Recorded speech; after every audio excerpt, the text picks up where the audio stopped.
Greetings, folks, and welcome to another episode of Lessons from the Cockpit. I am your host, Mark Hasera, and for over 24 years, I was a KC-135 pilot in the United States Air Force. Ever since I was a 5-year-old kid, my passion has been all things aviation. On the Lessons from the Cockpit show, we debrief some of the most intriguing and fascinating pilots, aircrew members, maintainers, and aviation enthusiasts from all over the world. We discuss some of the tactics, techniques, and procedures that these aviators created and cultivated during those extreme and extraordinary military, commercial, and even private aviation operations. Our purpose is to show people how does the aviation world work and to expand critical thinking skills both in the air and on the ground. Many of the stories that you hear on the Lessons from the Cockpit show are being shared for the very first time.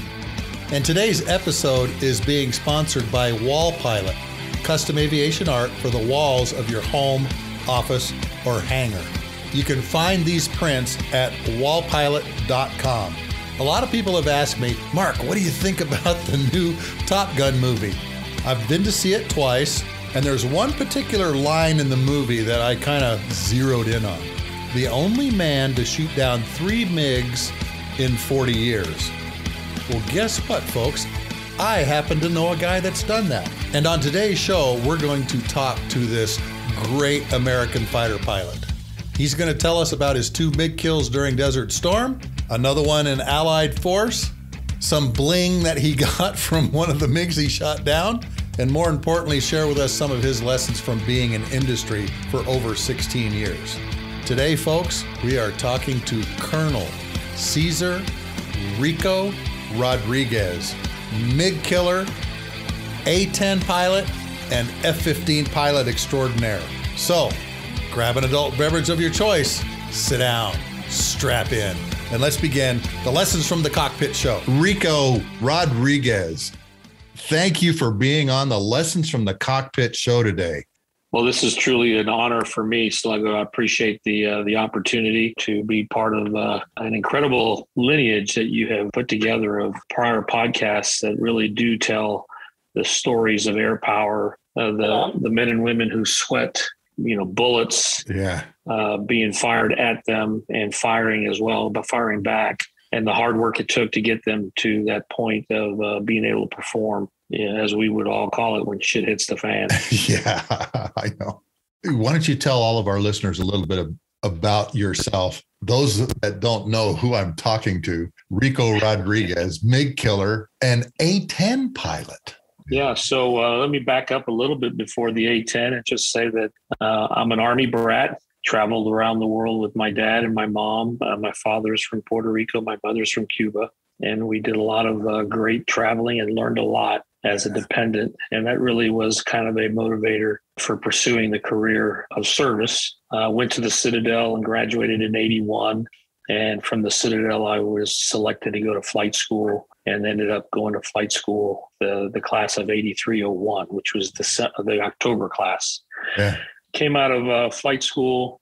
And as you indicated, after a successful transition through fighter lead-in down at Holloman, went to the A-10, had the privilege of flying the A-10 for just a little over 2 years, accumulating almost 900 hours in those 2 years at Suwon, Korea. That's a lot of flying. Yeah. We did not slow down when we were in Korea. We were standing up a brand new squadron. Every day was an opportunity to fly, as long as the Army was supporting missions in the northern sector of P518. We were going to fly, and that was the squadron's mentality, and leadership approved it. And so, we did fly quite a bit, and also had the chance to participate in 6 different Cope Thunders down in the Philippines before the Mount Pinatubo blew that place apart. Remember it well. From the A-10, I transitioned to be an instructor at Fighter Lead-In at Holloman Air Force Base, which was where all of us had to go first once we graduated from pilot training, and prepare that young pilot or Wizzo to join the fighter force and understand the basics, from basic fighter maneuvers, the basic intercept, basic gunnery events, basic low-level events, get them ready to go to their RTU and then take on the challenge of learning the real jet that would go to war. I was lucky enough to find my lovely wife there at Holloman. And so we've been married now 34 years, and we have 2 great kids. One of your daughters is in AWACS, isn't she? She's a weapons controller. She's an air battle manager. She's an instructor. Yeah, she's an instructor in the Squadron Chief of Stand and Val here in Phoenix at Luke Air Force Base. So we're luckily to have her close by. Oh, excellent. And then our son is an architect in Barcelona. And so that doesn't hurt anybody's feelings one bit.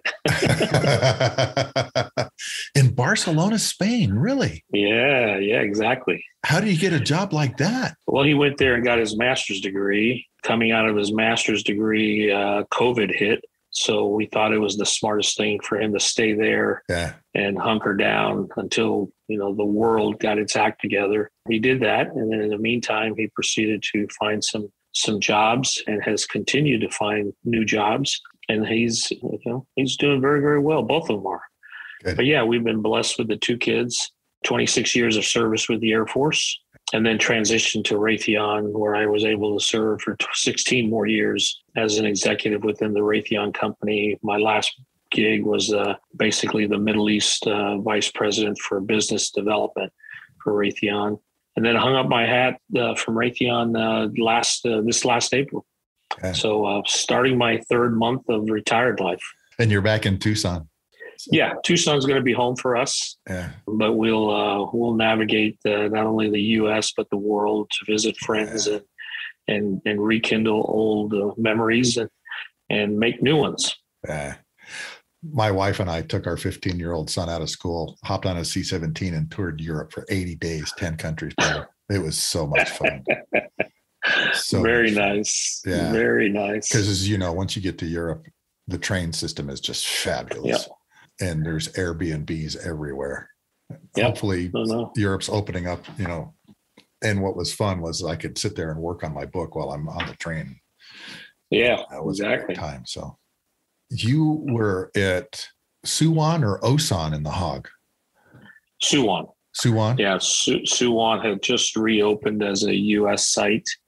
And so we, the Hogs were at Suwon, and the F4s eventually, we've F4s and the OA-37s were at Osan for that period. That F-15 sitting alert there at Osan as well. What are some of the stories or lessons you have from flying in an A-10? So, the A-10 was an impressive machine for what it was built to do.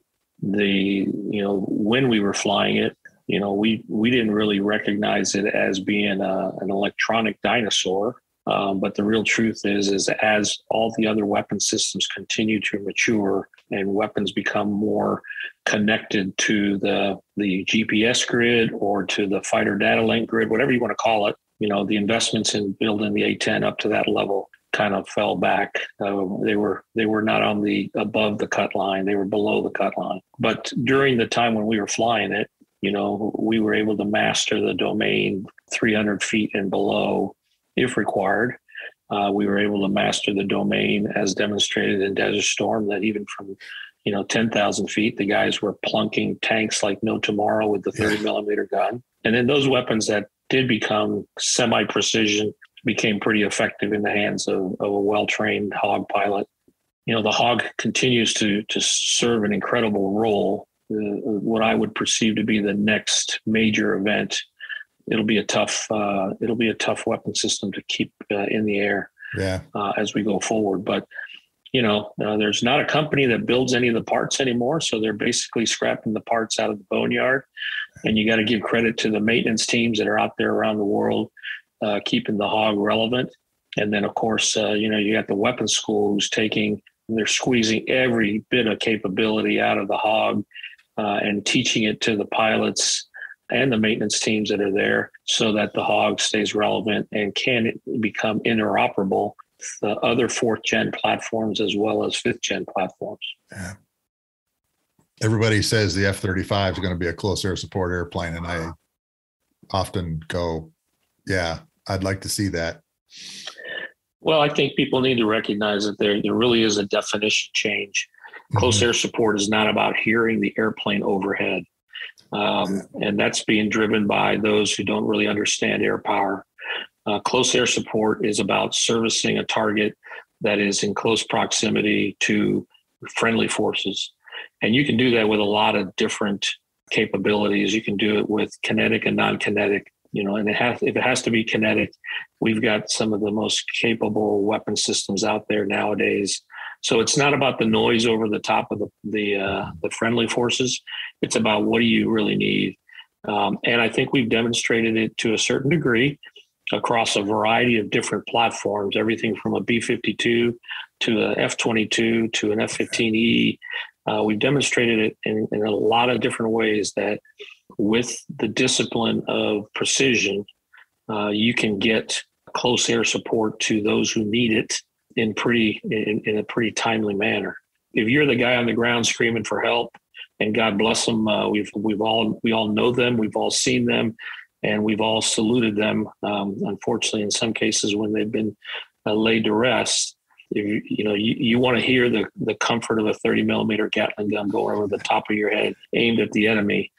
But that's not the new definition of close air support. And I think I don't want people to think that I'm a anti-hog or anti-army or anything like that. I just see this as a reality. We are building weapon systems today that fly through keyholes when properly planned for and employed. And keyholes is the successful execution of close air support, hitting those keyholes in the time that they need to be hit. It's not going to be one platform does it all. There's going to be a lot of different platforms that have to be able to service the opportunity to kill that enemy. And the Hog does it great. It does. No, it does. All my Army buddies always tell me, why are you guys getting rid of this airplane? Why are you guys getting rid of this airplane?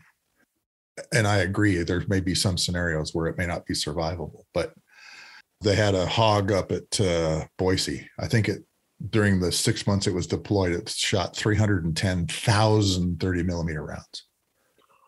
Yeah, I had the Boise guys in my squadron, in my group when I was at Al Jaber for Iraqi freedom. And yeah, the total team performance across 5 different Hog squadrons, they literally obliterated targets that, most people wouldn't even try and go get. That was a very different war. There wasn't a contested air war over the top of those guys, even though they had great cover over the top of them. But, the days of uncontested warfare are behind us. So we can't be lulled into that complacency that we can go do it with a Hog. It has to be an air power synchronized series of events with kinetic and non-kinetic. And now we got to think about adding space and cyber into that whole battle space. So, how do you put these men and women into the position that they can plan an effective event to be successful? And I think that's where weapon school is really, they are a breed above, a class above what anybody else is trying to do. And they're doing it with both 4th gen and 5th gen capabilities. One of the most amazing things is watching all of that come together at the weapons school during advanced integration is what it's called now. It used to be called mission employment. And seeing all of those groups come together and work problems was amazing to watch. Yeah. Amazing. They've got a ballistic missile school now, and it has expanded so much. Like you said, the best of the best, our best of the best, go through that school and come out of there much, much better instructors. I thought I knew a lot until we stood up our KC-135 weapons school and then became part of the Air Force weapons school that Mike Drowley is commanding very well down there, at Nellis. That's right. We were given some of the most complex problems as patch wearers, saying, okay, this is what we got to do. I can't say enough about my weapons school experience. I tell everybody it was the worst 4 years of my career standing up the tanker school, though, because everybody looked at us like, what the heck are you guys going to teach? but now we've been going for 21 years and we have, I think, 216 grads now too. So yeah, incredible. It was good to see that the Air Force opened the aperture beyond just the fighter side of the house to really make it an air power institution that will continue to evolve and improve and make all of the capabilities that are invested in make them perform better. I think one of the great things about the weapons school also was the relationships we developed. Because you know how many times I've walked into a KAOC and I've seen guys that I knew from weapons school, oh, you're here. Oh, you're here. I mean, it was amazing how many of us knew each other during the Iraqi freedom shock and awe fight. How many of us knew each other, knew our capabilities, and had those relationships already developed because we'd met each other in Las Vegas. Well, the biggest tribute that I can give to the weapons school is in preparation for Desert Storm, which none of us knew it was coming.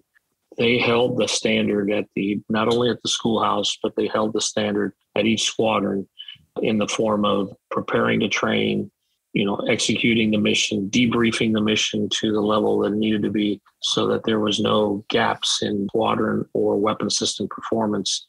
The likes for us of Clouseau, JB, Cheese Grater, Rory Drager, Sly McGill. We had an incredible talent group at Eglin that kept us on the sharpest edge possible, even though we didn't know what was coming around the corner. And so we were able to perform at the level that we did. I mean, we had not only did we set records as a squadron for hitting 16 air-to-air kills, but really when you talk about our maintenance team, we flew almost 2,000 sorties. We averaged an MC rate of 93.9, higher than any other peacetime squadron, much less squadron that was deployed. That combination of weapons school, the training that we did at home, and then what we took with us to the battle space, that all came from the weapons school. It didn't just happen overnight. There was no fairy godfather who was in charge of all the good things that would be reported. It came from those kind of events that took place at Nellis. We all owe, as you can attest, we owe an incredible amount of respect and gratitude for what was done at the weapons school and where it's going for the future. You talk about a squadron put together with, superstars in it. The 58th Guerrillas during Desert Storm. That was an incredible group. No, I agree. Why don't you talk about that squadron a little bit? And you mentioned some of the names already. To have a squadron come together with those people at that time period was amazing. No, I agree with you wholeheartedly.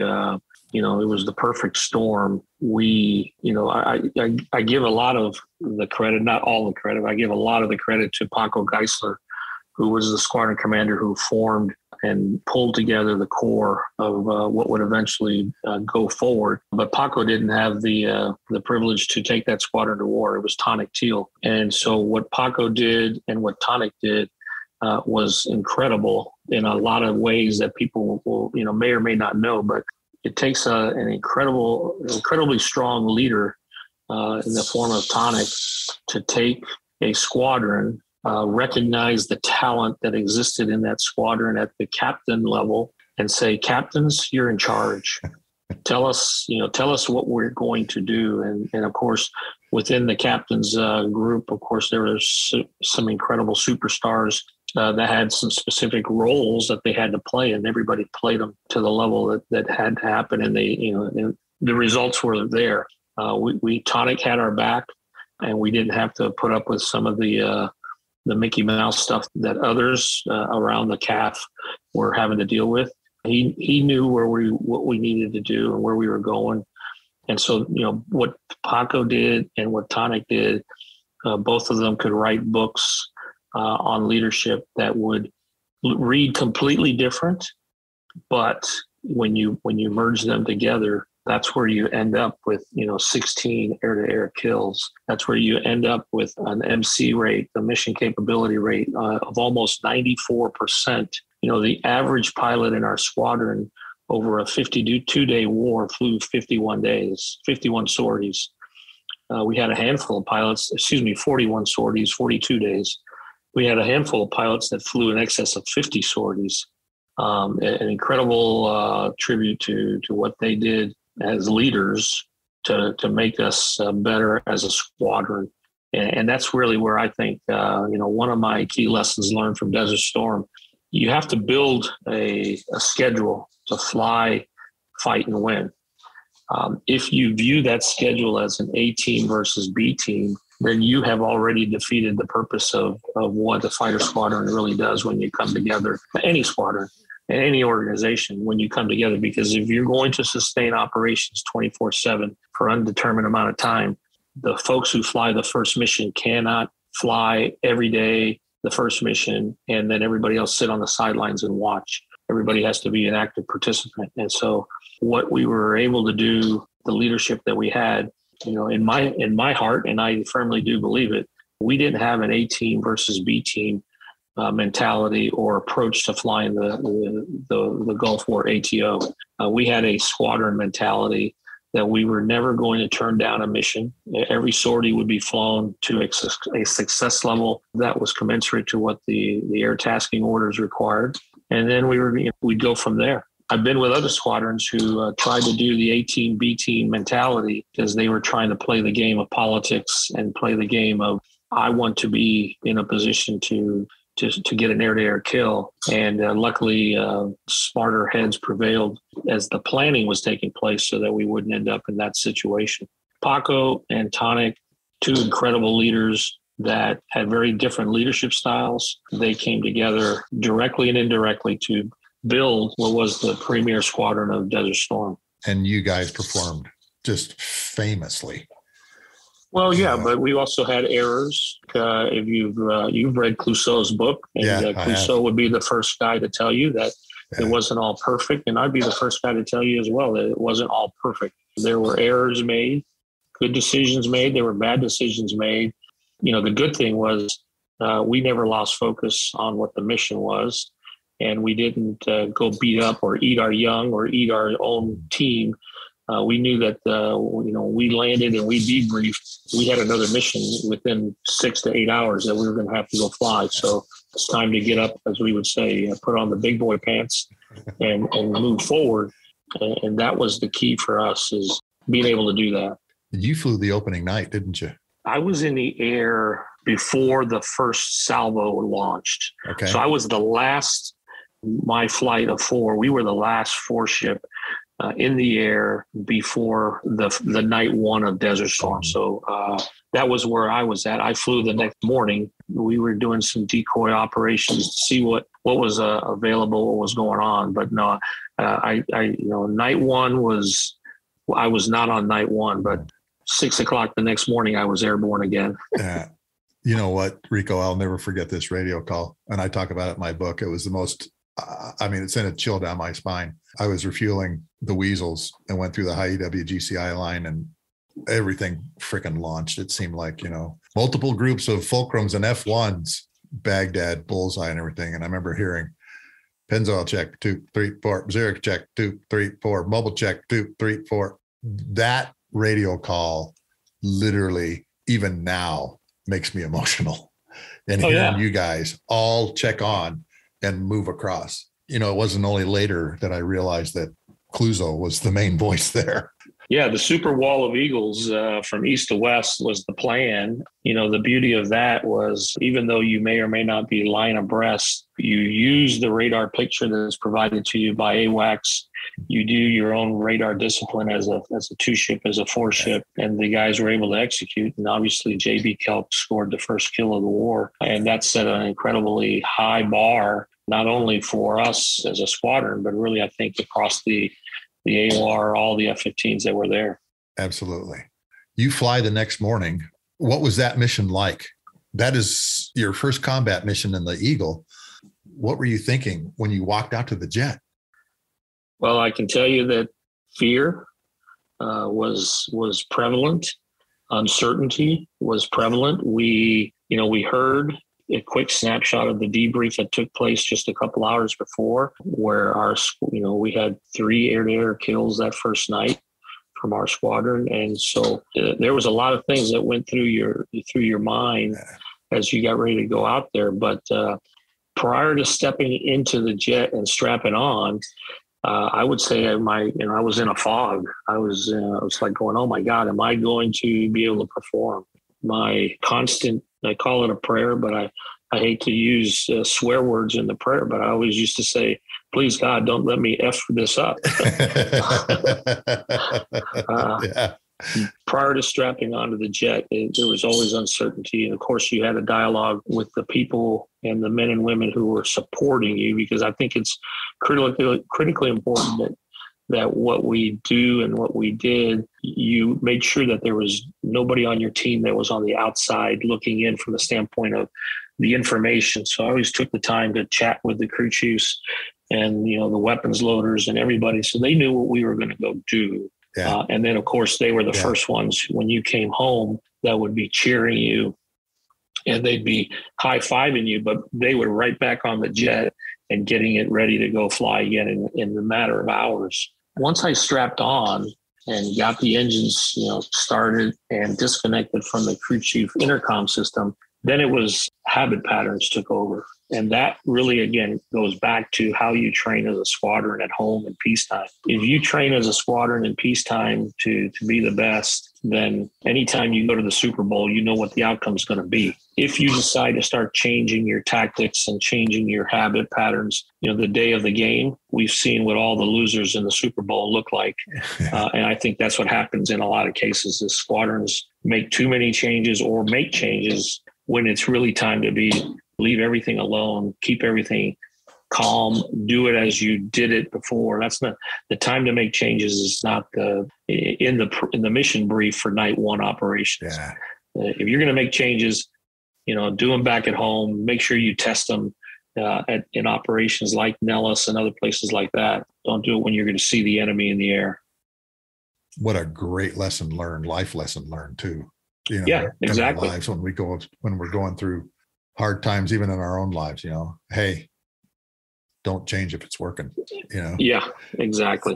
What is that they always say? If it's stupid, but it works, it's not stupid. We've both been in squadrons and situations where, okay, well, now we're here, we're going to do this. Well, why?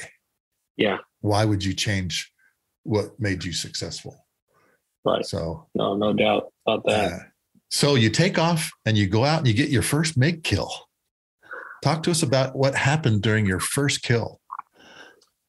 Well, I can tell you that everything that happened at some point or another, we had done it already at Nellis, and we had already done it somewhere around the world in a training environment with another squadron, whether it was Cold Lake or Eglin in our own ranges. So the good thing was there was nothing except seeing missiles launch and then obviously seeing fireballs. There was nothing new, but it was all training. Mole and I came off of a defensive counter-air mission.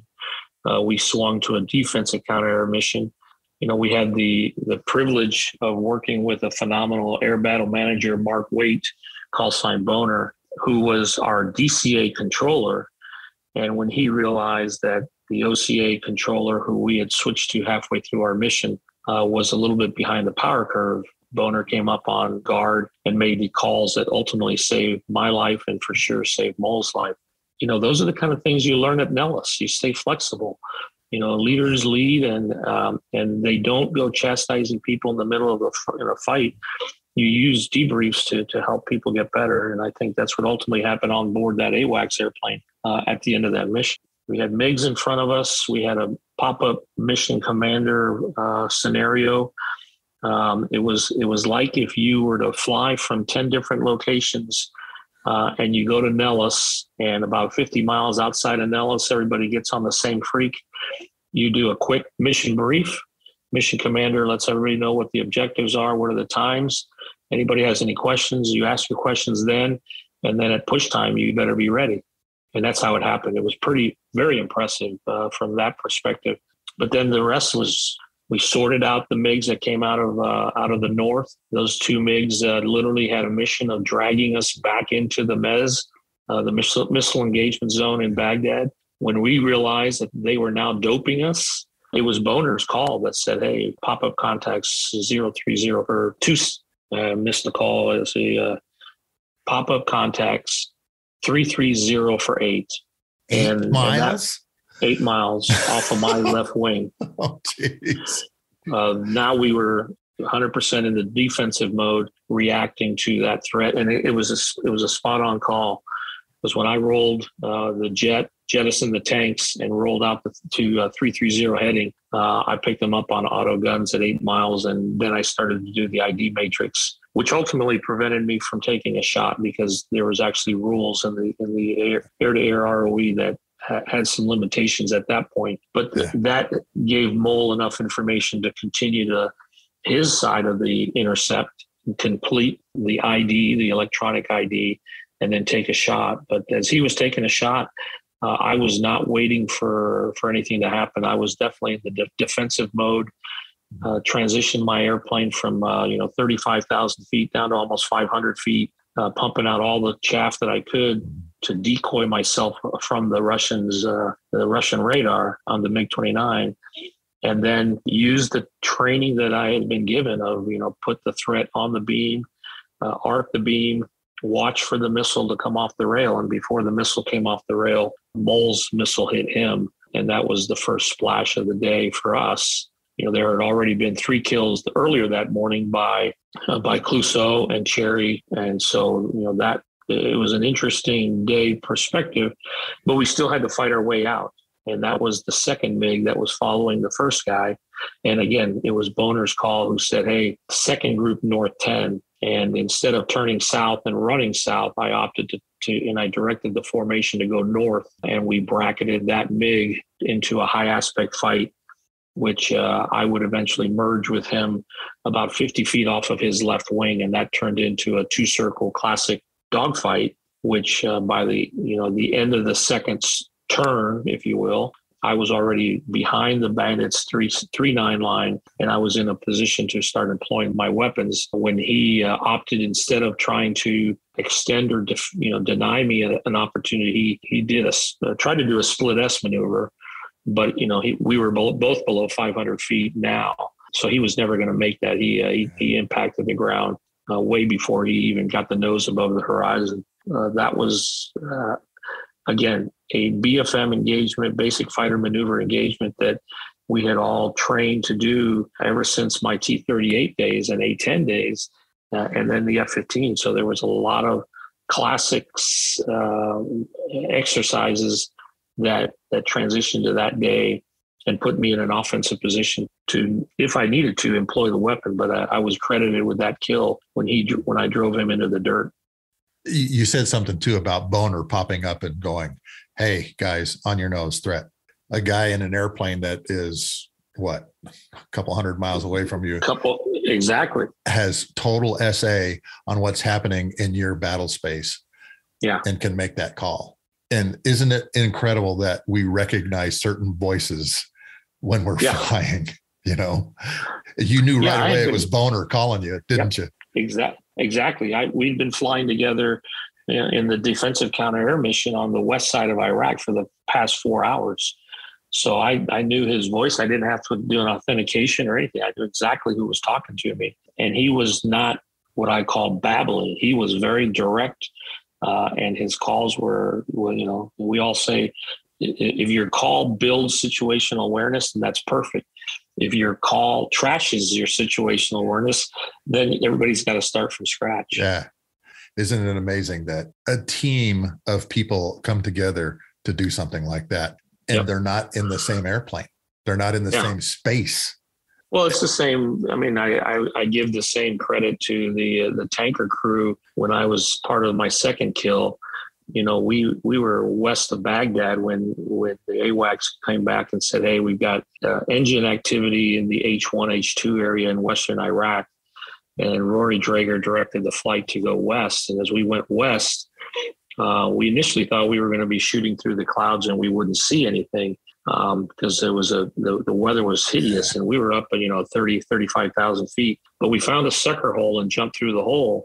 And as we came through the hole, Rory was very clear. He made one call. Everybody just search, nobody lock anybody up.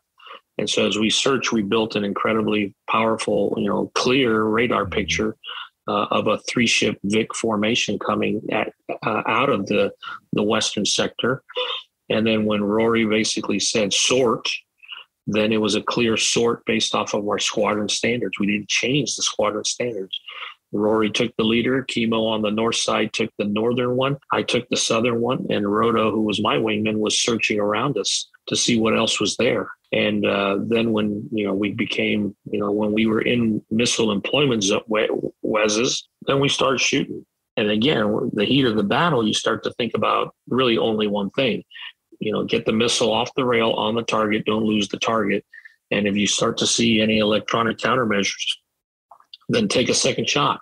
And what did I not say we were thinking about? We weren't thinking about gas.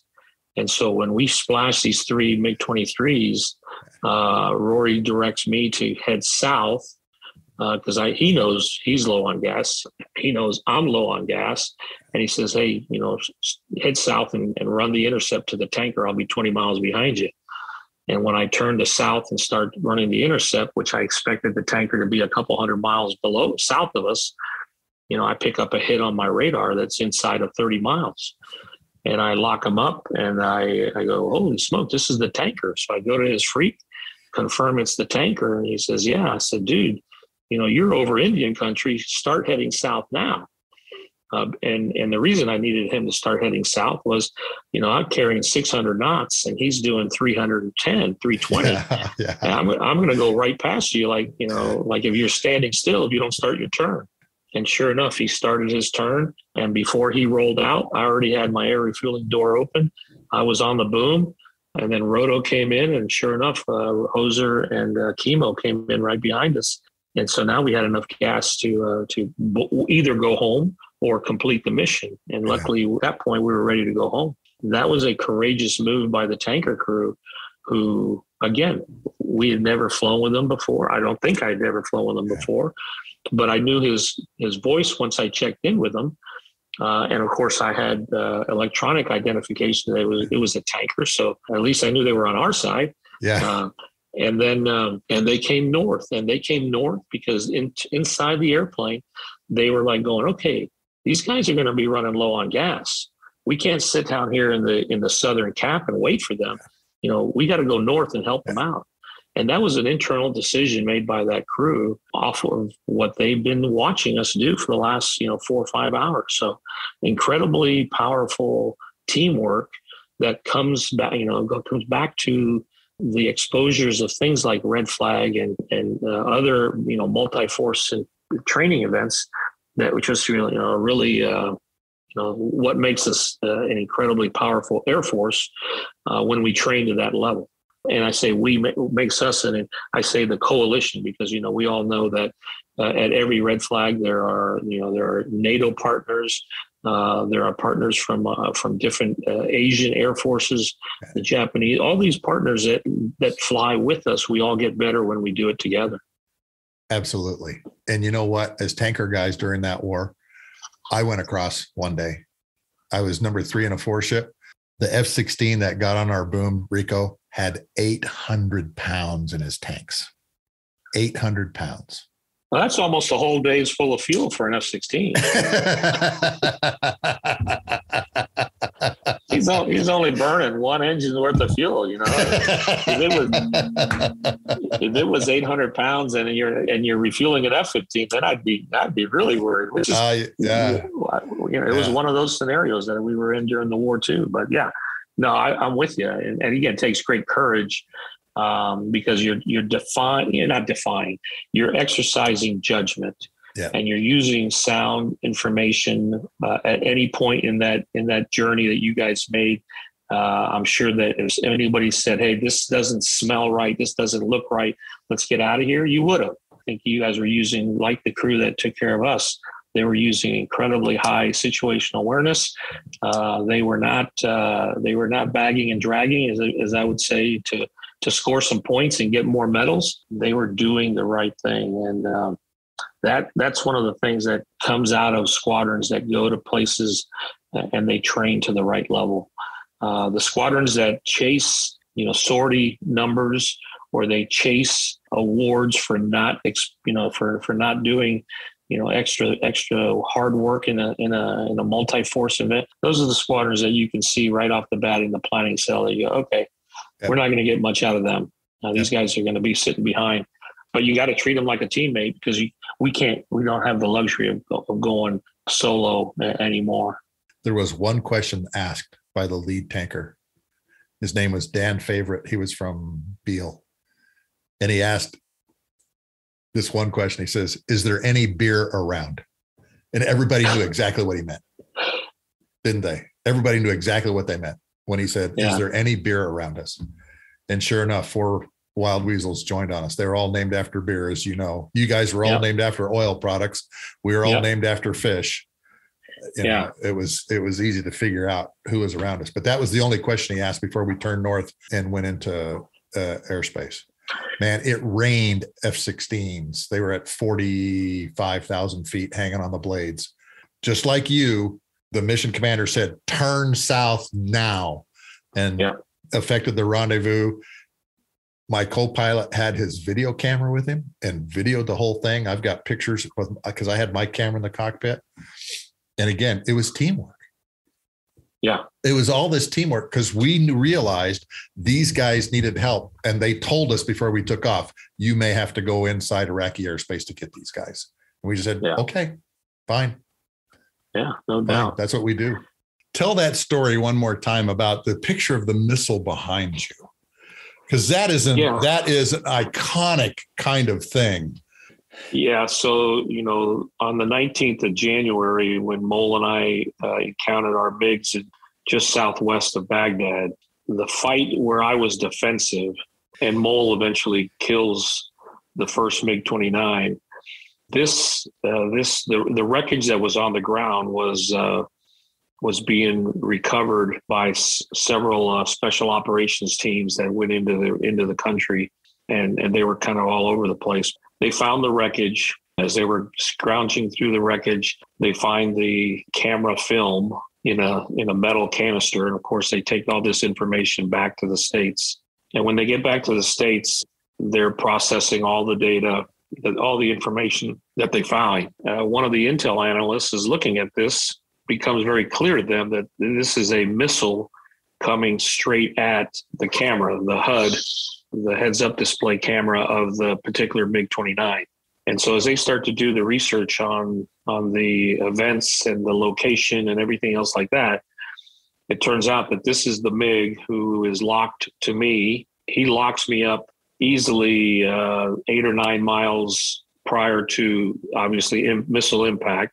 He follows me through what I call a defensive notch from 35,000 feet down to about 500 feet. He's still locked to me and now in the beam, probably within 7 or 8 miles of me. I am arcing his position, his radar lock on my RWR, my radar warning receiver, until I see Mole's missile come off the rail. I see his smoke trail in the air, and then his smoke trail literally stops and points me in the direction of where this MiG is. And the MiG is now 3 miles. I can see him very clearly, where before I couldn't see him. I think I was just too scattered. My visual lookout was scattered all over the sky. I couldn't find anything, but that smoke trail pointed it out to me. Like a big finger. And then sure enough, 3 miles off my right wing, there's a fireball. This missile, that picture, is the last frames of the AIM-7 coming straight into the cockpit of that MiG-29 driver. So I display that very prominently on my hero wall as, had it not been for Mole doing what he did as accurately as he did it, and of course, the performance of the missile itself, had all those things not happened, I wouldn't be here today, because that MiG definitely had a very offensive position on me. And as a result, that was Mole's first kill of Desert Storm. What means a lot to great me. story. Yeah. And Rico, over the weekend, I remembered something. You and I first met at the Allied Force Lessons Learned Conference that General Jumper had created. We're all at Nellis. And the intelligence guys, if I remember this right, gave you something from another airplane. Go ahead and tell that story. That's a true statement. As the intelligence and the guys who were going through the debrief of Allied Force, they started to go through a series of geographical locations with grid coordinates. And so I had all that information written on my card for my third kill, which was the first one of Allied Force. And I'm looking at this and I'm going, wow, that's really, really close to where the fireball or the missile impact indicated on my radar systems. And so after the guy gave us his debrief, kind of raised my hand and I said, let me ask you a couple questions just to make sure to see, because I have a feeling that this was my kill, the first kill of the war. And so I asked him a couple questions and it was very clear. It was exactly that one. He very generously turned around and said, listen, this box of stuff is all yours. And I said, well, no, let's play peacemaker here. You guys recovered a lot of this stuff. I'm sure some of this stuff would also play very well in your squadron heritage room because of the things you guys did. So we came to a gentleman's agreement. I got to keep the stick grip of the MiG-29. I got to keep the RWR, the Russian version of the RWR. And then I also got a piece of I think it's part of the fuselage, but it's a chunk of metal that he gave me. So those three pieces from that MiG-29 are, they're not in my hero room, but they are in my possession. See, and that's another great story about from your background and the things that you've done. Being able to have the stick grip from the airplane you shot down and the raw gear. Yeah. Holy smokes, man. Yeah. I don't know of anybody that has that. Yeah, I don't know of anybody either that they could lay claim to the kill that they got and then have those particular items. I do know when they did that first recovery of that kill, there was a big chunk of fuselage that when the helicopter landed at Chervia, we weren't really 100% sure it was my kill, but we knew it was a MiG-29. And so when that big chunk of metal came to Chervia, the forces, the team that was there, gave that chunk. I mean, it was a 3 or 4 foot by 3 or 4 foot piece of fuselage. They gave it to Raytheon.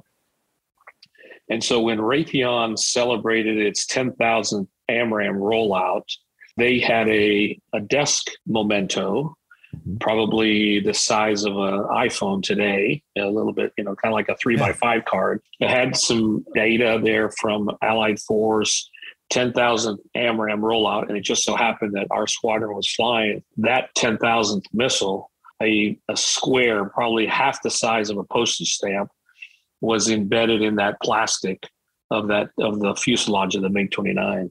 And so a lot of people were rewarded with that, both in the Air Force and within Raytheon. I'm lucky to have one of those as well in my hero room. Yeah, pretty impressive. Talk about BDA. Yeah. Battle damage assessment, check. Yeah. And they also recovered quite a bit of, obviously, hardware that was still, components of hardware that were still exploitable. So the airplane still had the radar and missiles and all that kind of stuff on it too, didn't it?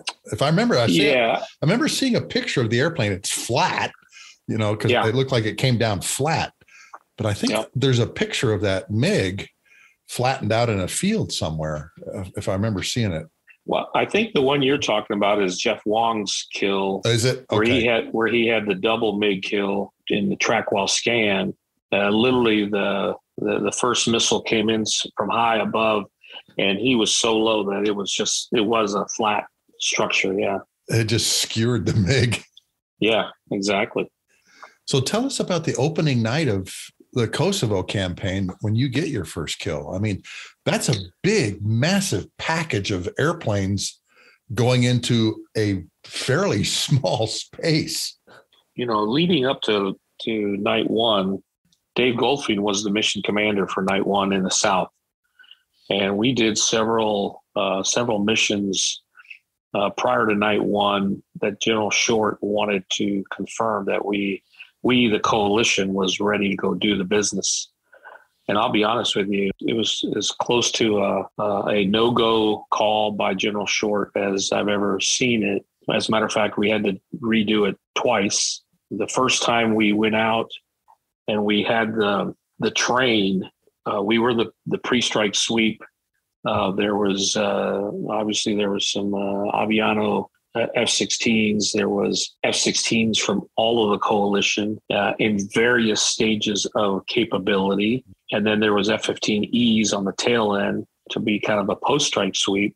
The first time we turned off all the lights and everybody went night vision goggle mode, if you will, it lasted about 15 or 20 seconds. As I looked behind us, I saw everybody's lights go off. I could see the U.S. birds because they would have their NVG capable lighting. So I could see them, but it just felt like 15 or 20 seconds later, boom, all of a sudden people started turning their lights back on. It was really just an uncomfortable feeling for people to go blacked out without having goggles and things like that.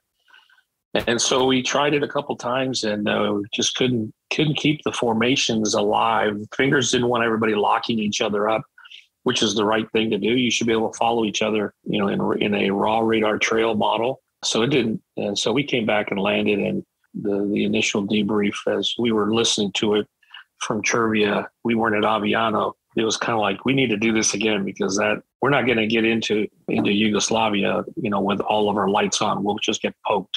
So we tried it again. It was a little bit better, not 100% better, not what I would call, I wouldn't even call it a red flag ready capability that we could have operated in the red flag environment. But General Short said, okay, we had to add some spacing to all the timings. We had to keep reattacks to a minimum. So if you missed it, then you probably didn't have a chance unless you were absolutely sure you knew what you were doing on night one. And so we did night one. So we got ready to launch, and we were at Chervia, Italy. We did our intel briefings.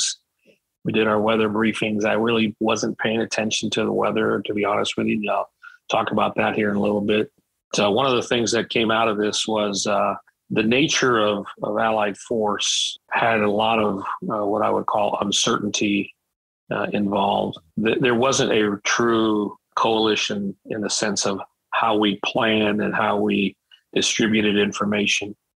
There were suspicions I would call it in the locker room model, in the bro locker rooms, that said some of our information was getting into the hands of the enemy, and so we were very concerned about that. You really had to scramble to find a common operating picture of the enemy, their air order of battle, their SAM order of battle, everything, everything. Luckily, one of our intel guys in the squadron had gone to intel school with several of the folks who were running the 117 cell. And so they had a conversation at the classified level, and it became very clear that the picture that we went in to brief with had changed. And so he comes screaming out of the intel shed. We are already in the arming area. He's flashing his lights. Number one's intercom system was not working, so he sends him over to me. And the information that we get was that they can't find two MiG-29s up in the Belgrade area. They did the nose count, and two of them were missing. We had originally made the assessment that we probably were not going to encounter a MiG-29. So we had kind of devised, we were relying on squadron tactics for more of IR threat versus a radar threat, as from the standpoint of missiles. But it was as simple as saying, okay, break. We're going now back to squadron standards, full up Alamo shooters, and everybody acknowledged. So the changes in the ranges was the biggest thing, but it was a necessary data point for us to be aware of. So now your tactics are going to have to change because now you're looking at radar shooters that have a longer footprint. Exactly. So we take off. I hear Fingers and the strike package all checking in, and he gives us the go as we're all heading south. So we're heading south along the Italian East Coast. As I look to my left, which is to the east, everything is dark. There's the only lights that you could see out there were campfires. There was not a single city light or home light in all of that area of Yugoslavia. And obviously it was pretty ugly from that perspective. We get down to the boot, we take the big, huge hook turn, and we start to head north. Cricket Renner and K-Bob are on the west, and then myself and Wild Bill Denham, we are on the east, and we're going to start going north in not a traditional wall because our two wingmen don't have goggles or any kind of NVG capability. And so they're basically flying an eagle spread formation, 3 to 5 miles, 30 degrees offset. Wild Bill is offset further east, and K-Bob is offset further west. And as we start to head north, the first contact that we pick up is actually one that's over water, kind of a slow 120, 130 knots maximum, kind of heading towards us. And we're like going, okay, what the heck is this? Is this a lost doctor? Some rich oligarch who decided to go fly on day one of the war. So Cricket's tracking that target as we're watching, and then so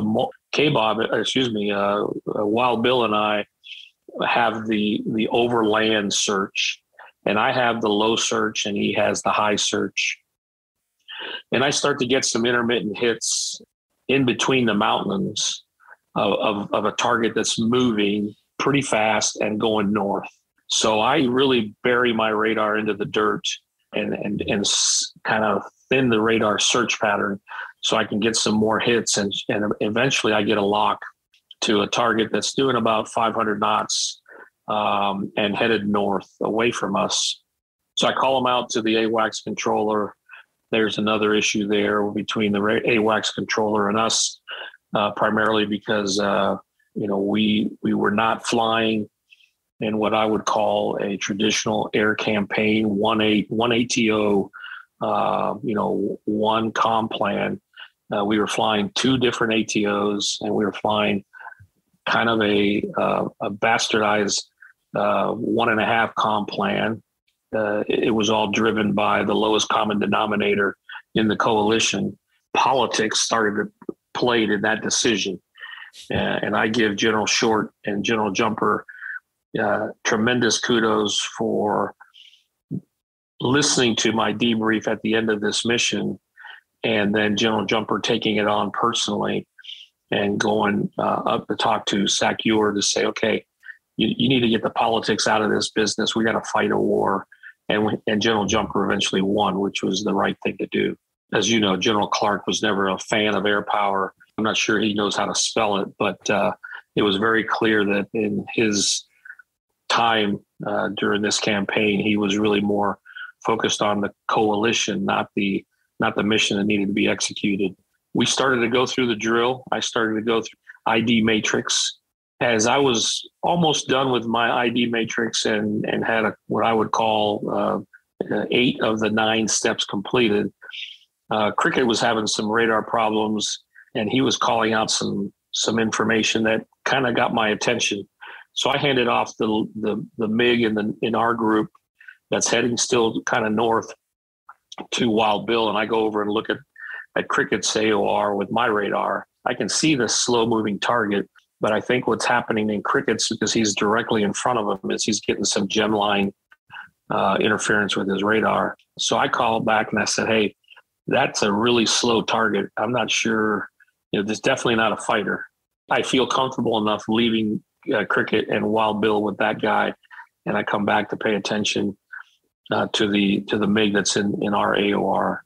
By that time, this MiG is now turned. He has started a left-hand climbing turn, and now he's on a direct heading towards the front end of the strike package.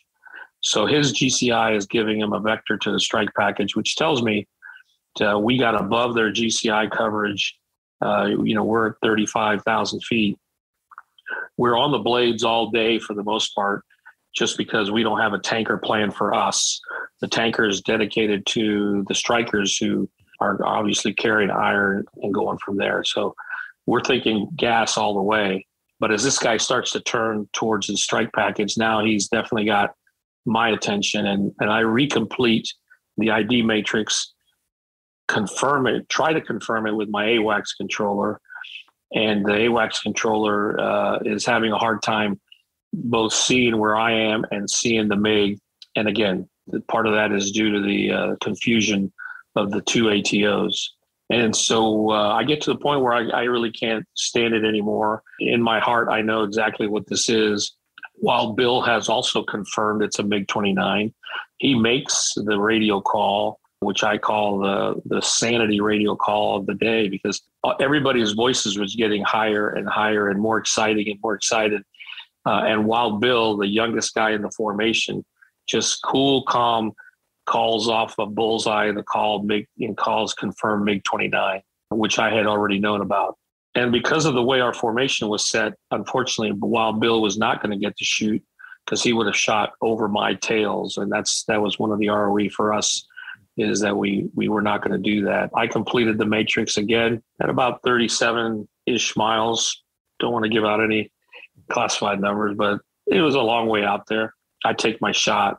Mistake number one was I look over my left shoulder to see where the missile's going to come from. And sure enough, one of the things that we know about in flying the Eagle is, especially at night, when you're calibrating your eyes to certain darkness, the minute you put your eyeball onto a fireball like the engine, the rocket motor, you've just lost all night vision. And that's exactly what happened to me.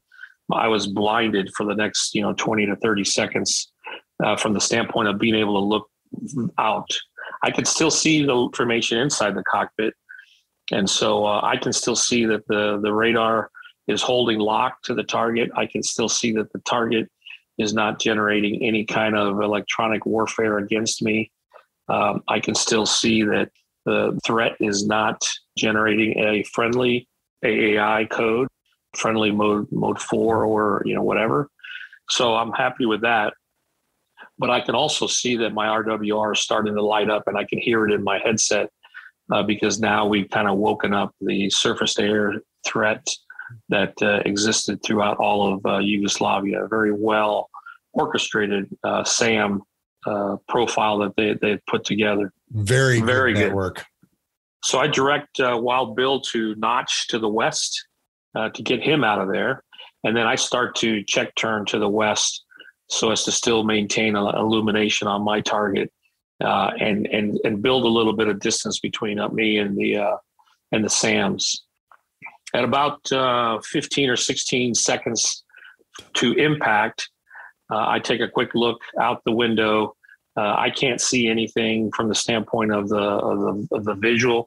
The MiG's is not flying with lights on, but I opt to continue to illuminate the target at the far edge of my screen. So it's about 40 degrees off my right side.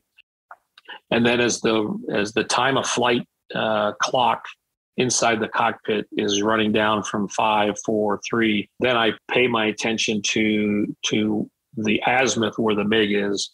And now the MiG is going to be about 15 or 16 miles as the crow flies from my airplane. I'm still at 35,000 feet. He's now around 12,000 feet. At 0, missile hits the MiG. And as we talked about it earlier, it hit the MiG right behind the pilot, right behind the canopy of the MiG-29. Still pretty full of gas because he generates a huge fireball. But what happens is, I mentioned earlier, I didn't pay attention to our weather brief, was the fireball reflects off of the snow covering these mountains that we are flying over. Oh, and the reflection comes up. People say, well, what did it look like? And I go, I remember as a kid going out to the baseball fields and turning the power on so we could play baseball at night. You know, if you took 10 or 15 baseball fields and you concentrated them as close as you could and you synchronized, you know, 1, 2, 3, power on, that's exactly how the illumination hit me, you know, at 35,000 feet. The tail end Charlie F-15E, who is about 100 miles from where I'm at, as the crow flies, he sees this big glow coming off the mountain. He's like going, "What the hell just happened up there?" And that was the first kill of Allied force. Interestingly enough, we have a 55-minute vol period that we've got to protect, because the vol period was originally only 30 minutes, and it went out to 55 because we had to extend, you know, time on target for all the strikers. So we had a 55-minute vol period, and this is around the 9th minute of the 55 minutes. So I still got a good amount of time to hang on the blades and see what else is going on. Now, by this time, Cricket and I have established a counter-rotating cap that gives us a chance to look both east and west. And then every time one of us turns to the north, we would do about a 30-second spin to the north, sanitize anything coming out of the capital, and then get back into the flow. So pretty interesting night. And to say the least, many of the effects that I encounter in my 2 previous kills in Desert Storm, I encounter them again. You know, a very accelerated heart rate and an adrenaline spike that I've never been able to replicate in anything I've ever done except in my 3 kills. And you've got crazy. 9 minutes into 55 minutes. That's a long freaking time. 55. Yeah. People don't realize when you're flying in something that intense, that is like forever. And Wild Bill and I, we changed our own fuel tank jettison plan primarily because of that. And so we emptied out our wing tanks and we jettisoned our wing tanks. I did before I took my shot, so that I wouldn't have, you know, potentially introduce any kind of interference with the missile shot. Mm-hmm. You didn't do any tanking that night? Mm-mm. Yeah, that's really unusual. Yep. Really unusual. Well, as you well know, I mean, we had a shortage of tankers for that mission. The guys who had pre-strike tanker opportunities were the guys who went north, and they were protecting the EA-6Bs and the 117. So the mission to the capital was the main mission. Yeah. The mission to the south was to open up a corridor where the tanker or the A-10s and the F-16s could start coming in and taking out the forces that were, basically brutalizing the Kosovo Albanians. Rico, we were in the middle of standing up the KC-135 weapons school when we got a deployment order for 3 of us. And I went to the KAOC at Vicenza. I was sitting at the tanker desk, literally less than 30 feet from short. I can remember Clark calling him on the phone and saying things. Okay. And that whole interaction. Years later, when I was teaching at the Joint Forces Staff College, we had one of the generals that came told the guys at CNN, do not put that man on TV.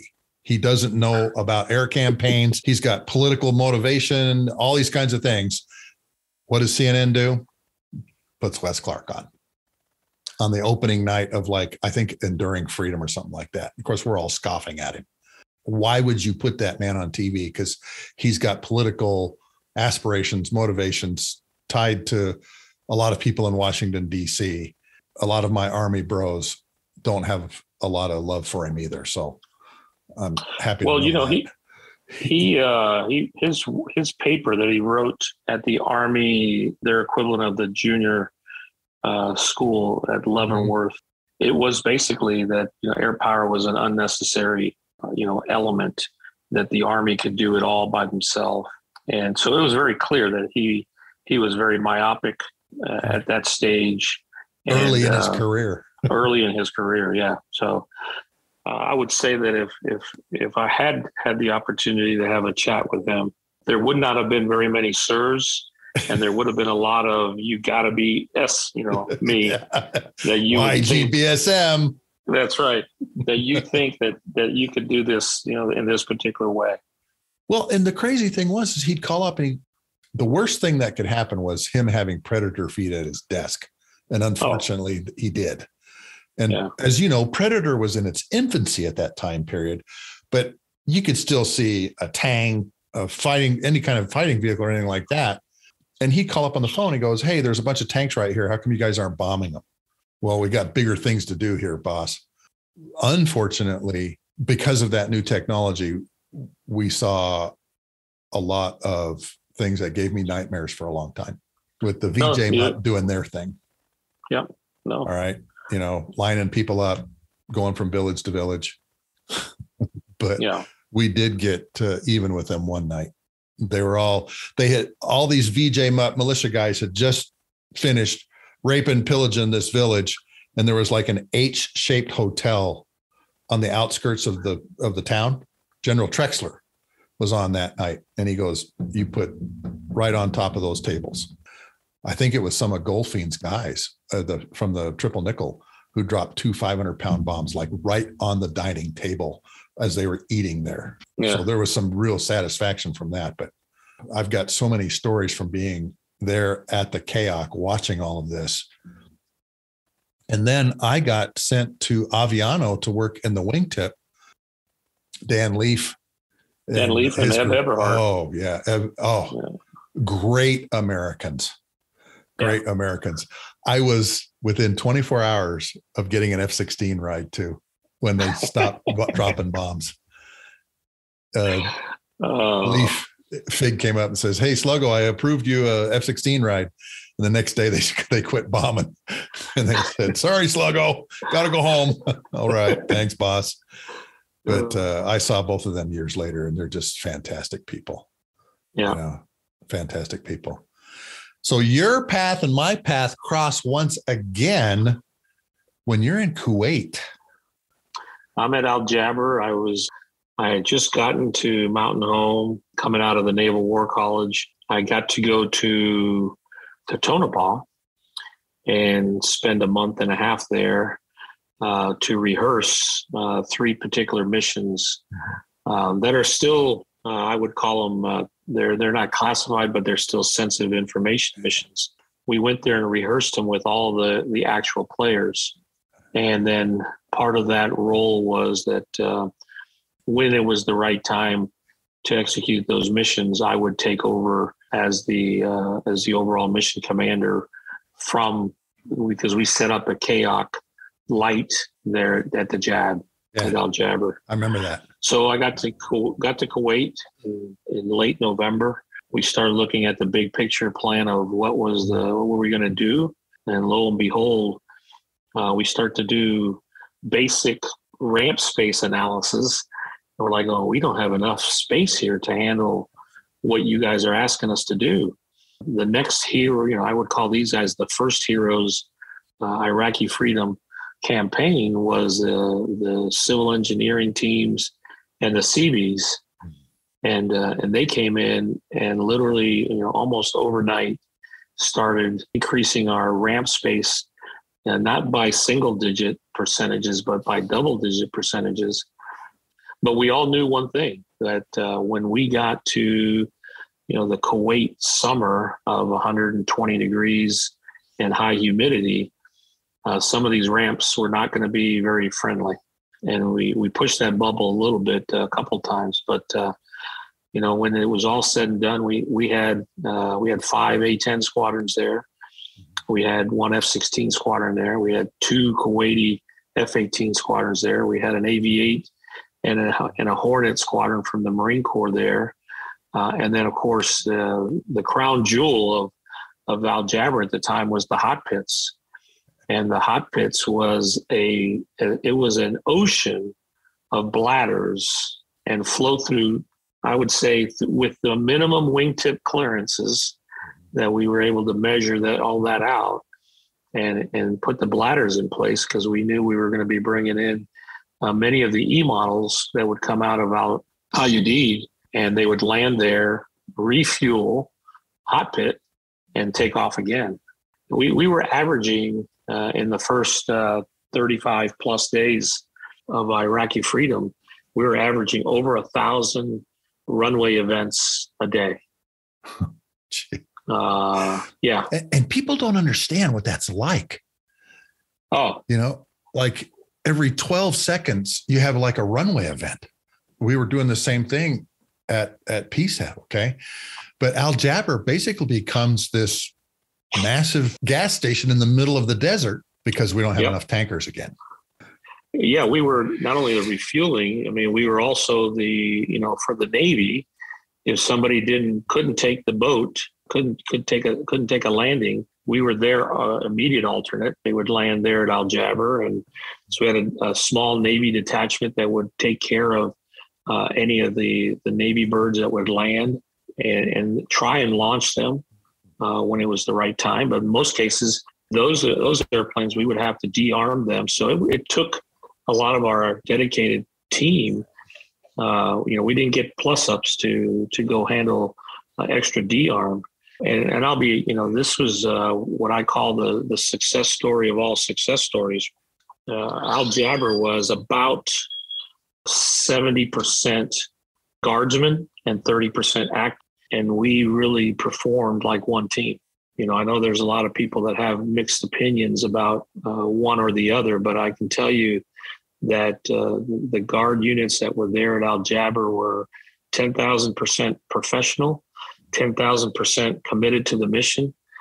There was no us versus them attitude at all. And it was truly a pleasure to have that amount of experience, not only on the flight line, taking care of jets, but also in the air, because you know that the guard community has a stacked talent pool. In most cases, most of the guys are weapons school graduates or soon to be weapons school candidates. No, it was truly an honor to have led them and been a part of that. But they were the ones who made sure that allowing a young airman who was just brand new out of tech school, you'd get a good old crusty guard master sergeant, put that young airman under his wing, and that airman became a 10 times better crew chief, 10 times better weapons loader. I mean, everything. It was just amazing.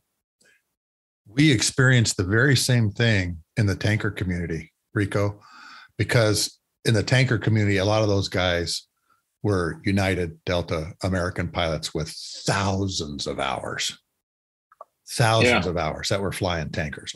At that time period, the active duty couldn't fly the guard airplanes, and the guard airplane guys couldn't fly the active duty airplanes. Right. And I sent a letter to AMC headquarters and said, this dog don't hunt. Okay. Yeah. If we're going to increase sorties, and if you guys need the gas, if you want crews to fly twice a day, this is what we're going to have to do. And sure enough, they said, yeah, we got it. It worked fabulously. Yeah. And like you said, the guardsmen were extremely professional, great guys to work with, just doing fantastic things. And I think that one war really brought together the guard and the active duty and showed the world we can fight as a team and as a very good team, at least from the tanker perspective. When I was watching all of this from the tankers, and as you said, at Al Jaber, the same thing. Yeah, I would say that, there was times in the early days post Desert Storm where Red Flag was almost only an active duty event. And then there was the occasional, you had your own guard Red Flags, or the guards would go to some of their training sites and do their own multi-mission, multi-platform exercises. And then it became very clear that was not only a waste of money, but it was a waste of great talent. Yeah. I would say 4 years after Desert Storm, every time that I went to Red Flag, whether I was the Blue Force commander or flying in the squadron level, It was usually a 50-50 mix. And then we also, the true privilege was to start seeing coalition partners come into Red Flag. Absolutely. And that made us even better. That was one of the lessons that we took out of Desert Storm, that we thought we needed to do more of that. The powers to be, they would dedicate one Red Flag event to be the international one. And then you'd have a sprinkling of U.S. forces there. That really wasn't what we were asking for as captains and junior majors. We were asking for full up, F-15s from the U.S. with F-15s from, you name it, Japan, whoever, flying together to do it right. And look at the dividends that paid later on, like in Afghanistan and Iraq. Yeah. Huge, no doubt. Huge. Talk to us about what happened when that sandstorm came through Jobber. Oh, geez. We had some major events that hit Jabber. One of them was obviously the a series of Scud launches at us, where we were pretty much under, we were under attack for a couple of hours. It felt like it really was only about 50 minutes. I had never seen a Patriot do what it could do. And so that was one.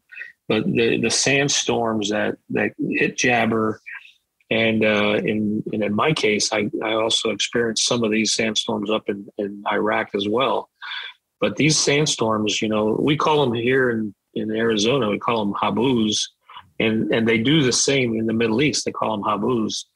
But, this is a sandstorm that, when you look on the horizon, okay, where does the sky stop and where does the sand stop? As high as you wanted to look, 50,000 feet, the sandstorm was covering that. And it wasn't a small wall, of about, a mile or two. It was literally 50, 60, 70 miles of the sand coming through. The truth is that, there were so many missions that had to go fly that we still launched. And, guys were saying, hey, I can barely see the end of the runway. And I go, hey, in combat, we use, good judgment. If you don't feel like you can fly, then stand it down. If you think that you can fly and you've been flying this, profile long enough, you can get above this and go to where you need to be. We didn't fly at 100 or 1,000 events per day. We tried to keep going in support of the major mission. I remember when even in Saudi Arabia during Desert Storm, we got into one sandstorm where we were the last four in the air coming home. We didn't have enough gas to go back to a tanker. And so the flight lead basically briefed. He says, all right, we're going to take 2 mile spacing. All right. When I pass the first cable, and then I will drop my hook on the left side of the center line. I will take the last cable. Number 2, you get on the right side of the center line. You drop your hook. You take the right side of the runway. So the 4 of us landed in 0-0 in the cables, and we waited for almost 35 minutes until somebody could see us on the runway. And then they came out and we got the cables out of the way and taxied back. But those storms were just brutal. Although I think the engine guys liked them because they would come back and say, listen, when you guys fly through those sandstorms, the engine blades come back cleaner, more pristine than any water wash we could ever do. I know. The crews are like scooping the sand out, and the engine guys are like going, man, these are the cleanest these things have ever been.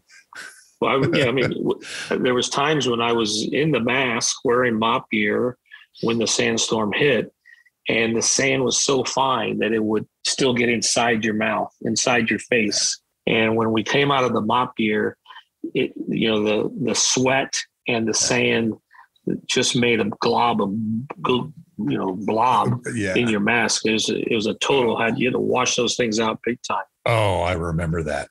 I remember getting up to my desk in the kayak and taking off all my stuff, and literally sand is everywhere. Yeah. And it's on everybody. And the guys that I felt bad for, the SPs that had to stay out in that stuff. Yeah, the security, everybody who was outside, and again, the security forces guys were the most exposed. And I agree with you, but everybody, those sandstorms, I've never.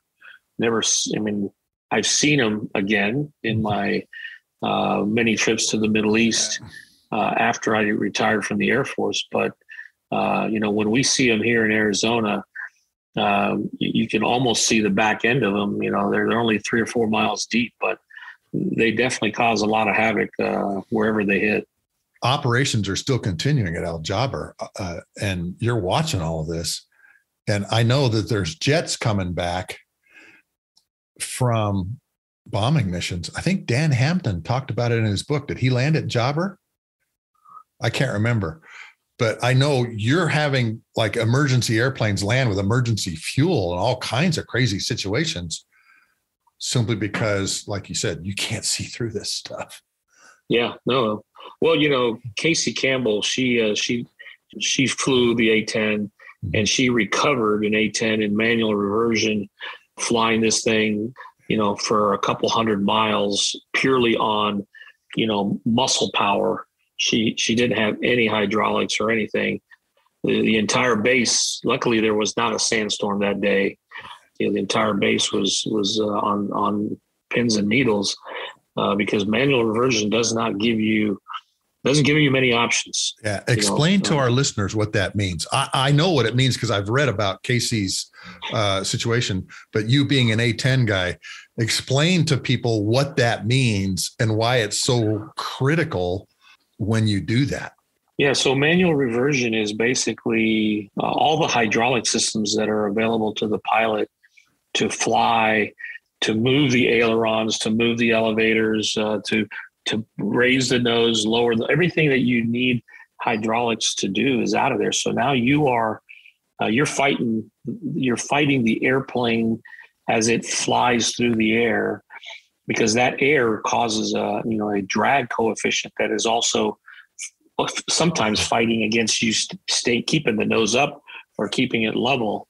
And it's just a total, it's a physical draining event that is that's crazy.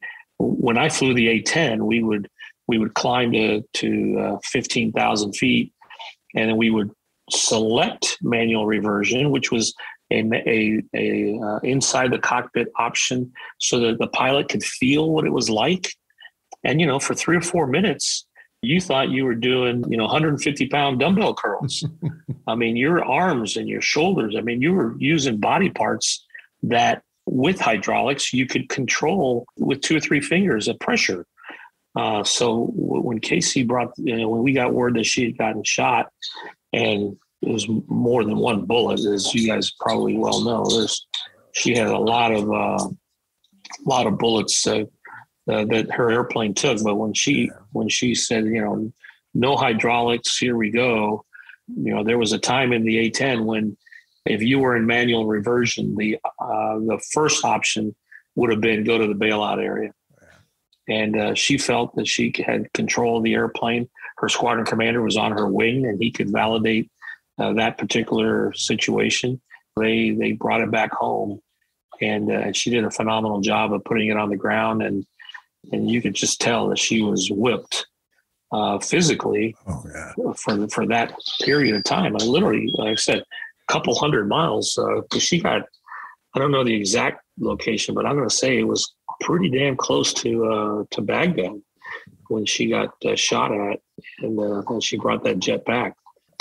Pretty close to the same area where, unfortunately, a Marine Corps, I think it was a Navy F-18, had gotten shot down, and then the pilot did not get out. We lost one of ours there, but very heroic flights. Oh, an amazing feat of airmanship when she got that thing back. Oh, no, an amazing feat of airmanship. And she wins the DFC, I think, for bringing that thing home, getting that thing back. Well earned. Well deserved. Yeah. Well deserved. Yeah. What's amazing is a husband and wife team with 4 DFCs amongst them. Yeah, no doubt. Incredible. So you leave the military and go and work for Raytheon. What are some of your lessons learned from working in industry with the knowledge that you have of being in the military? I guess the first one that I would say is that when you transition to industry, it's kind of like, my approach was kind of like the same as any squadron that I would go to. I would volunteer to be the best snacker in the world and then work my way up the ladder. And industry gave me that opportunity.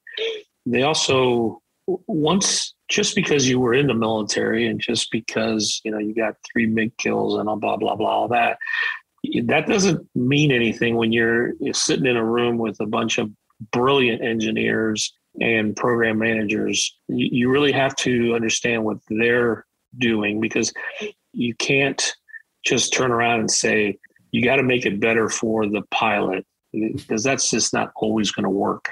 But at the same time, you also have to say, okay, you're making it too hard for the pilot or the air crew or whoever's going to employ that weapon. And now you're going in the other direction.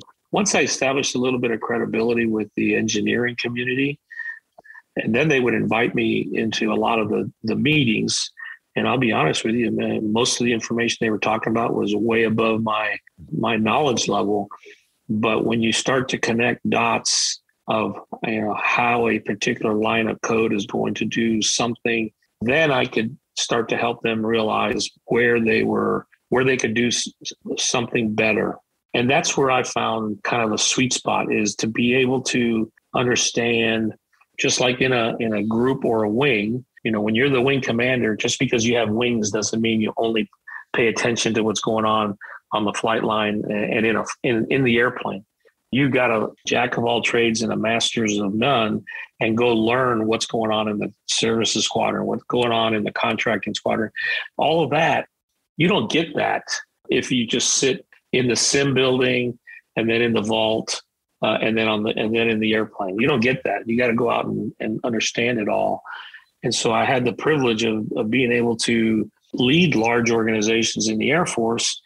And so now I wasn't leading large organizations in industry, but I was a part of their team. And so when I would start getting invitations to sit in an extra meeting or go to another forum, that's kind of when I knew, okay, this is what I want to do. And then as I got the opportunity to move up the ladder, I was able to sit in more of these meetings, and in many cases, be the pseudo resident subject matter expert to kind of say, okay, let's think about this. I never tried to say, hey, you guys are not smart enough. That was not my style. I was like, let's think about this. Think about how you're going to do it. The other part was, whenever I would go to a meeting with our DoD customer, one of the things I found very interesting was every time I went to a meeting, I would come back and have a post-meeting debrief. And guys would like going, what's this debrief thing? Is that a military thing? I go, no. I want to hear what you heard. I want you to tell me what you heard from the customer. Okay. And I want to hear what Joey and Susie, and I want to hear what they heard. And then I want to convey to you what I heard, because just like any organization, you speak in languages, no matter who's your audience. And so when we would listen to 2 or 3-star general explain certain things, it was very clear. I'm sitting there taking some notes, and my systems engineer, he's kind of checked out. He's thinking about, how he could do this, and this engineer is thinking about that. And so, but when we started to build this common picture from the common words that were spoken by the customer, that's one of the things that I thought I brought a lot to in Raytheon, because Raytheon's an engineer's company. Not all engineers speak the language of an acquisition senior officer. They don't speak the language of a crew chief who's trying to put your weapon and run a test bit, at 115 degrees, out in the desert. Mm-hmm. They don't speak that language. And so I thought I could help them in that area. And I think I did a pretty good job in most of those areas. I went to Rockwell Collins, and I was a systems engineering manager of 12 systems engineers. I would joke with my boss, Toshi, I've gone as far in engineering as my political science degree will allow. Okay. So you and I were kind of in similar situations. Yeah. But you know what I learned though, Rico? You and I have been looking at MFDs our entire career. Yeah. But we didn't know what was behind exactly that thing. And now I got to learn what was in that box. Yeah. And how adding different cards to that box not only helped that MFD, but could help the entire airplane. Yeah. Like in the case of the Super Hornet needed some extra processing power. And we were able to it needed some engines too. Yeah. Yeah. Well, there's a lot of things we could talk about there in there. Seeing how those cockpit pieces were put together. Yeah. And how all of the things in one little box work together was an amazing, amazing education for me. And it was always back to the same thing: aviate, navigate, communicate. They'd always come up to me and go, hey, like you, will this work? Will this work? And I said, okay, remember these 3 words: aviate, navigate, communicate. If you can remember those 3 things, you can put a cockpit together. And some of those engineers couldn't. They couldn't take a white sheet of paper and put all that together. Some of them could. That was the education for me. And then again, I went from being a systems engineering manager to working in services and how aftermarket services, that was where the real money was. Oh, yeah. I found out the services was where the real money was. And, one of the other things about making that transition from the military to industry was when you got in the room with, former DOD, former folks who wore the uniform, you could get very quickly back to how do our 2 companies, how do our 3 companies, how do our 4 companies, however many people are in the room, how do we give more back to the warfighter? I found that very few folks in Raytheon who had former DOD experience ever had anything what I would call positive or fair to say about either competitors or competimates. But I would go to these meetings and I would get immense amount of pleasure in chatting with Lockheed and Boeing and Northrop Grumman and everybody else about how do we get capability into the warfighter's hands.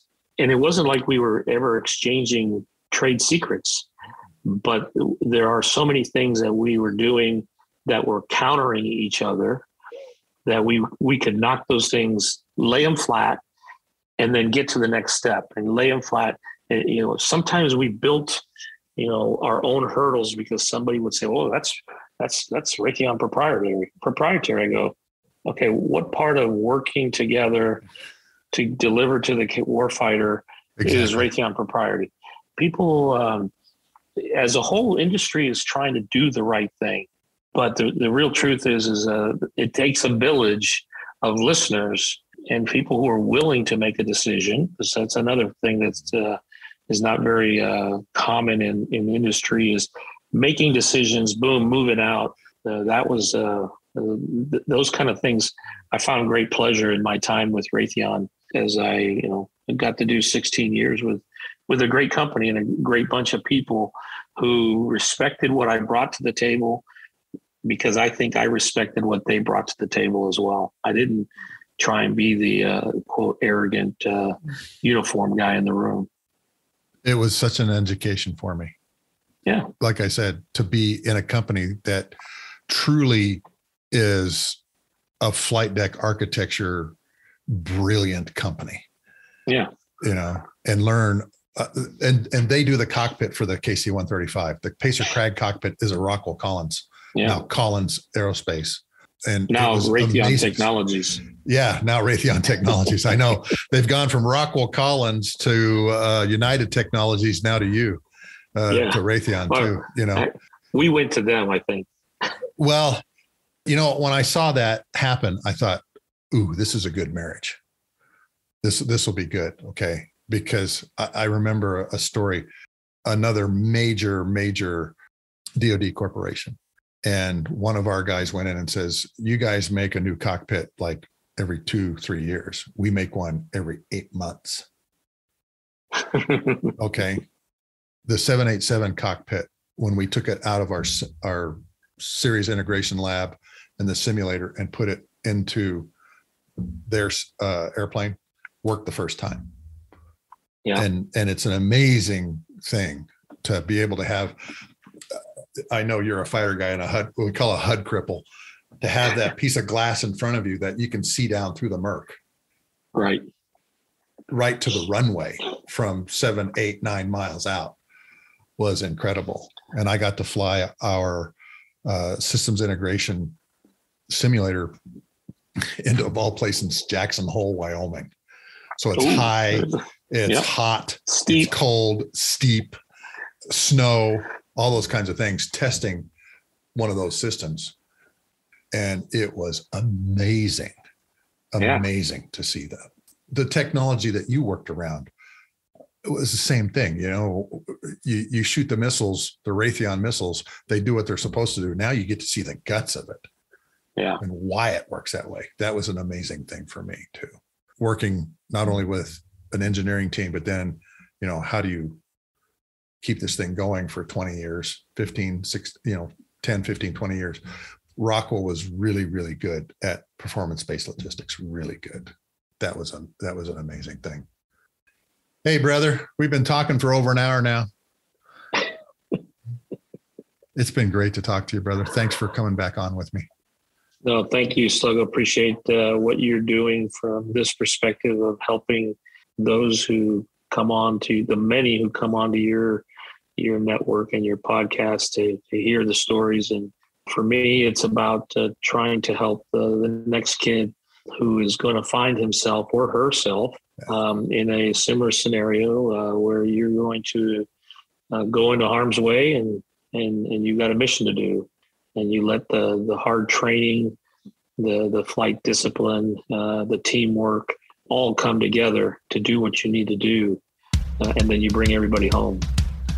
That's exactly why I started this, was to get people like you and others on to say, hey, here's what I learned. Here's my stories. Hope you guys can benefit from them, which I'm sure they will. Yeah. And that's why I do this. Can you tell I love doing this, that this is a passion for me? Hearing these kinds of stories and lessons learned from somebody like Rico Rodriguez and Taz and Mo Barrett, Blaze Jensen, all these different people that I've had on.